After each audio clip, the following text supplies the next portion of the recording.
मारुततुल्यवेगं जितेन्द्रियं बुद्धिमतां वरिष्ठं वातात्मजं वानरोदमुख्यं श्रीरामदूतं शिरसा नमामि। रामाय रामभद्राय रामचन्द्राय वेदसे रघुनाथाय नाथायां सीताय पतये नमः। जानकी राम पट्टाभिराम श्रीराम राम राम रामतः ಶ್ರೀಮದ್ಮಹಾರಾಮಚಂದ್ರ ಸ್ವಾಮಿನೇ ನಮಃ। ಗ್ರಹಣ ಕಾಲದಲ್ಲಿ ಕೆಲವು ನಿಯಮಗಳಿದೆ.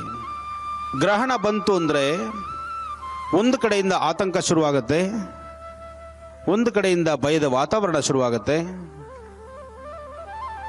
ದೇವಾನುದೇವತೆಗಳಿಗೂ ತಪ್ಪಿದ್ದಲ್ಲ ಸಮಸ್ಯೆಯ ಸೆರಮಾಲೆ. ಆದರೆ ಅಂತಹ ಸಮಸ್ಯೆಗಳು ಬಂದಾಗಲೂ ಸಹಿತ ಹನುಮನ ಆರಾಧನೆ ಒಂದೇ ದಾರಿದೀಪವಾಗಿರ್ತಕ್ಕಂತಹದ್ದು.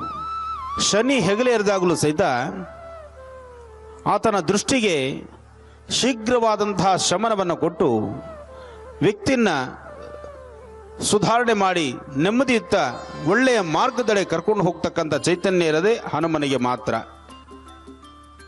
ಅಂತಹ ಒಂದು ಸಂಜೀವಿನಿ ಹನುಮನ ಸಾನ್ನಿಧ್ಯದಲ್ಲಿ ಇವತ್ತು ನಾವು ನೀವೆಲ್ಲರೂ ಇದ್ದೀವಿ ಅಂದರೆ ನಮ್ಮ ಪೂರ್ವಜನ್ಮದ ಪುಣ್ಯವೇ ಸರಿ. ಇಂತಹ ಹನುಮನ ಕ್ಷೇತ್ರ, ವಿಶೇಷವಾಗಿರ್ತಕ್ಕಂಥ ಈ ಕ್ಷೇತ್ರದಲ್ಲಿ ಲಕ್ಷ ದೀಪೋತ್ಸವ